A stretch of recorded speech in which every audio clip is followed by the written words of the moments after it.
Исәнмесез, сез Татарстанның төп җиде яңалыгын карыйсыз. Узган атнада булган иң төп вакыйгалар турында сөйләрбез хәзер. Киттек.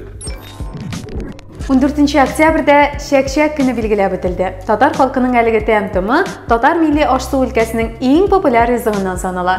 Бер генә бәйрәм табыны да Шәкшәктән башка кырылмыйдыр. Балаларның да, улларның да иң яраткан ризыгы ул. Әлеге тәмтум турында кызыклы фактларда әзерләдек сезгә. Беренчедән, әлегрәк Шәкшәкне бары тик туй тантаналарында гына әзерли торган булганнар. Шул рәвешле кәләшнең ни дәрәҗәдә яхшы хуҗабикә булуын караганнар. Икенчедән, дөньядагы иң зур Шәкшәкнең авырлыгы 4026 килограммга җитә. Аны Казанда 2018 елга футбол буенча дөнья чемпионатына әзерләгәннәр. Өченчедән, Шәкшәкнең танылган адашы Чак Норрис гомерендә бер тапкыр да Шәкшәкне татып карамаган.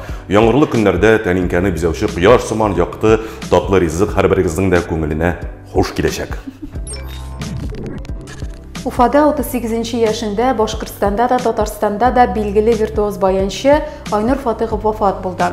Ул Уфада 1983 елда туа. Музыка белгечлеге буенча белем алган вакытта аны Салават Фатхетдинов, Айдар Галимов, Габделфәт Сафин кебек танылган җырчылар үзләре белән бергә эшләргә чакыра.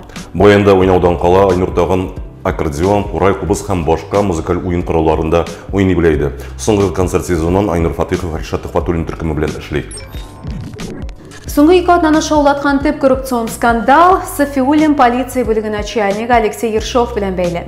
Бер атна элек ФСБ аның урынбасары Илназ Сидиковны тоткарлады. Соңыннан Ершовның үзендә эзләүгә игълан иттеләр. Ул имеш булачак тентү турында алдан белеп, табель коралларын алып качкан. Пистолетын ул әле атна башында ук ышанычлы кешеләре аша инде кайтарган. Бәлки шәршәмбе көне булган тентү дә менә шуның белән бәйледер. Анда мөгаен Ершовның үзендә эзләгәннәрдер. Шул көнне ишетелгән имеш-мимешләрдән ачыкланганча, качкын полковникны Абхазия белән чиктә тоткарлаганнар. Әмма бу соңыннан ялган мәгълүмат булу ачыклана. Сафиуллин полиция бүлеге өстендә болытлар куеруның сәбәбе парковка белән бәйле ызгышлар һәм бүлек хезмәткәрләренең Ершов белән берлектә Суконовский җинаятьчел төркеме бизнесына ярдәм итеп торулары белән бәйле икән. Татарстанда Татар мультфильмнары фестивале Милли мультфест узачак. Мондай балалар фестивале анимацион фильмнар аша тамашачылар культурасын, интеллектуаль һәм әхлакый үсешен тәрбияләүгә юнәлдерелә. Милли мультфестта фәкать татар телендәге эшләр генә катнашалар. Аларга профессиональ сценаристлар, операторлар, режиссерлар һәм кино тәнкыйтьчеләре бәя бирә. Җиңүче 100 мең сум күләмендә акчалата премия ала алачак. Икенче урын өчен оештыручылар 70 мең, өченчегә 50 мең сум вәгъдә итә. Сайлап алу туры 2020 елның 1 ноябрендә башлана. Вакыт алай күп калмады кебек. Әгәр дә сез әлегә кадәр мультиклар ясарга өйрәнмәгәнсез икән, өйрәнергә инде өлгермәссез дә. Медицина өлкәсе белән бәйле яңалык. Коронавирус инфекциясе белән авыручы пациентларны дәвалаучы медицина хезмәткәрләре 2020 елның 1 гыйнварыннан 30 сентябрьгә кадәр эшләгән вакытлары икеләтә исәпләнәчәк. Алар өчен вакытыннан алдан пенсияга чыгу мөмкинлеге бирүче бер эш көне 2 көнлек стаж булып исәпләнәчәк. Стратегик инициативалар ассоциациясенең туристик кластерлар конкурсында 2 Татарстан проекты җиңү яулый. Һәм аларның берсенә дә 1 миллиард сум таләп итә. Приз фонды исә 500 миллион сум.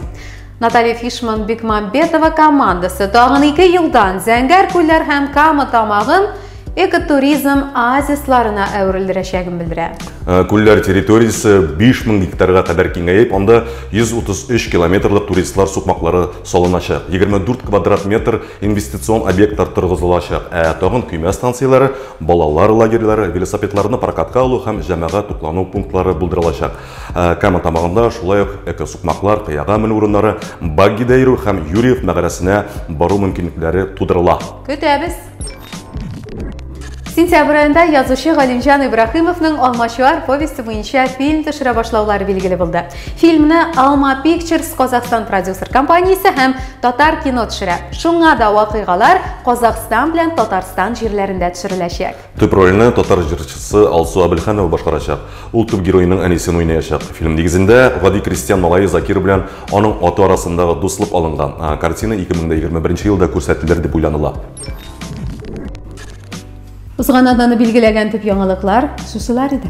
Сау булыгыз.